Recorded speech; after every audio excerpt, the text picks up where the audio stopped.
Assalamualaikum warahmatullahi wabarakatuh. Perkenalkan, nama saya Arnita Kudul dari program studi S1 Psikologi Unisa Yogyakarta.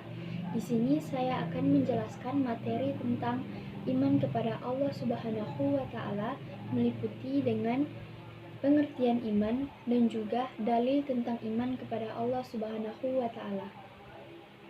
Iman berasal dari bahasa Arab yang dapat diartikan sebagai percaya. Namun, pengertian iman secara istilah ialah membenarkan dalam hati, mengungkapkan dengan lisan, dan juga mengamalkan dengan perbuatan.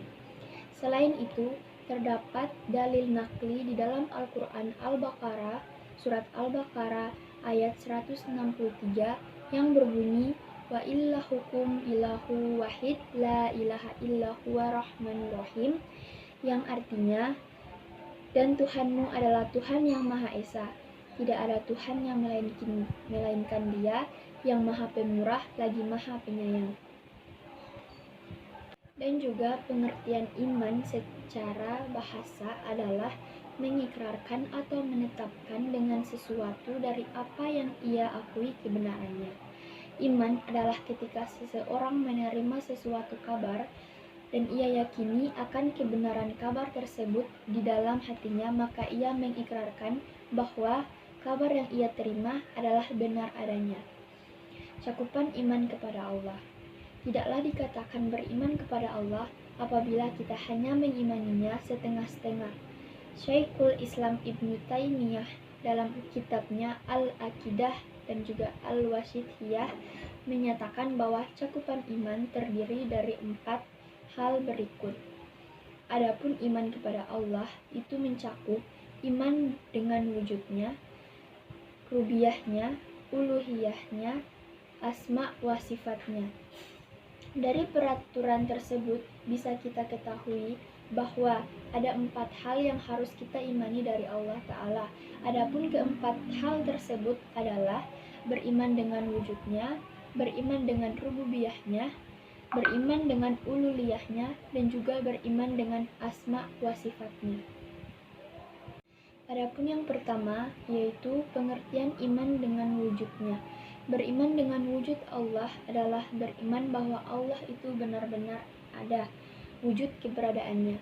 Allah bukan hanya sekedar buah pemikiran atau ide segelintir manusia, namun ia merupakan zat yang maha wujud dan maha ada. Siapapun manusia yang berada di dunia, baik yang percaya maupun yang tidak percaya dengan keberadaan Allah, pasti akan mengakui keberadaannya setelah kematiannya.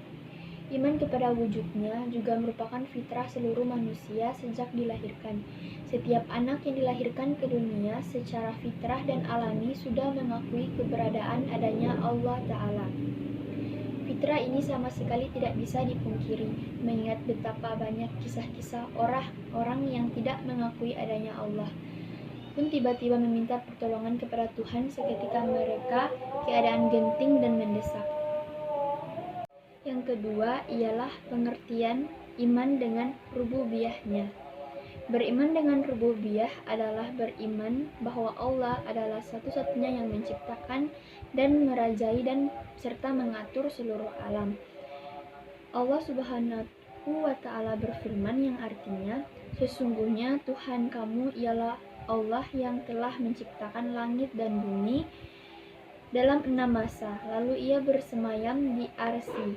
Dia menutupkan malam kepada siang yang mengikutinya dengan cepat, dan diciptakannya pula matahari, bulan, dan bintang-bintang, masing-masing tunduk kepada perintahnya. Ingatlah, menciptakan dan memerintah hanyalah hak Allah. Maha suci Allah, Tuhan semesta alam. Quran Surat Al-A'raf ayat 54. Rububiyah meliputi 3 hal, yaitu pertama, menciptakan. Seluruh yang ada di langit dan bumi ini adalah makhluk yang diciptakan oleh Allah Subhanahu wa Ta'ala. Dalam menciptakan seluruh makhluk, Allah tidak membutuhkan bantuan siapapun. Ia menciptakan seluruh langit, bumi, beserta isinya dengan esanya.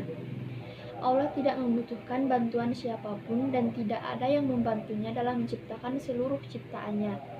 Bahkan tidak ada satupun dari makhluk yang memiliki andil dalam penciptaan langit dan bumi. Allah berfirman, yang artinya, katakanlah, terangkanlah kepadaku tentang apa yang kamu sembah selain Allah. Perlihatkan kepadaku apakah yang telah mereka ciptakan dari bumi ini, atau adakah mereka berserikat dengan Allah dalam menciptakan langit.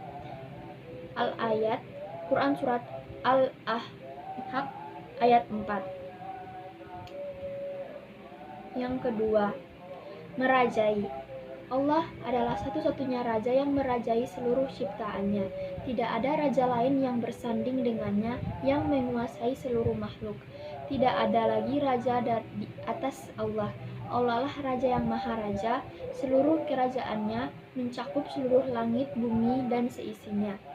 Allah Ta'ala berfirman, yang artinya, kepunyaan Allah lah kerajaan langit dan bumi dan apa yang di dalamnya, dan Dia Maha Kuasa atas segala sesuatu. Quran Surat Al-Maidah ayat 120. Yang ketiga, ialah mengatur. Semua yang ada di dalam alam semesta ini tunduk dengan pengaturan yang telah ditetapkan oleh Allah Subhanahu wa Ta'ala. Jalla Jalaluhu.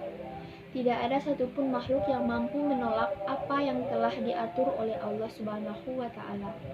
Seluruh kejadian yang ada di alam ini, seperti bergilirnya siang dan malam, turunnya hujan, menghembusnya angin, adalah atas apa yang diatur oleh Allah. Makhluk hanya bisa tunduk terhadap adanya kejadian-kejadian tersebut. Tidak ada yang bisa menghentikan siang atau menunda datangnya malam. Hanya milik Allah lah hak yang untuk mengatur alam semesta. Allah Subhanahu wa Ta'ala berfirman, yang artinya, ingatlah, menciptakan dan memerintah hanyalah hak Allah. Quran Surat Al-A'raf ayat 54. Yang ketiga, pengertian iman dengan uluhiyahnya. Beriman dengan uluhiyahnya adalah bertauhid atau menunggalkan Allah dalam hal ibadah kepadanya. Ibadah adalah segala sesuatu yang dicintai dan diridhoi oleh Allah Subhanahu wa Ta'ala, baik berupa perkataan maupun amalan. Hal ini telah diterangkan oleh Syekhul Islam Ibnu Taimiyah dalam kitabnya Risalatul Ubudiyah. Beliau mengatakan, yang artinya, ibadah adalah segala sesuatu yang dicintai dan diridhoi oleh Allah, baik itu ucapan maupun perbuatan yang lahir maupun yang batin. Seorang mukmin harus meyakini dan mengakui bahwa satu-satunya zat yang berhak diibadahi atau disembah hanyalah Allah Ta'ala. Tidak ada satupun dari makhluk yang patut atau berhak disembah, karena segala sesuatu selain Allah hanyalah makhluk yang diciptakan oleh Allah. Mereka tidak selayaknya mereka dijadikan sesuatu yang disembah. Allah Ta'ala berfirman, yang artinya, Allah menyatakan bahwasanya tidak ada Tuhan melainkan Dia yang berhak disembah, yang menegakkan keadilan. Para malaikat dan orang-orang yang berilmu juga menyatakan yang demikian itu. Tidak ada Tuhan melainkan Dia yang berhak disembah, yang maha penguasa lagi maha bijaksana. Quran Surat Ali Imran ayat 3. Yang keempat, pengertian iman dengan asma wa sifat.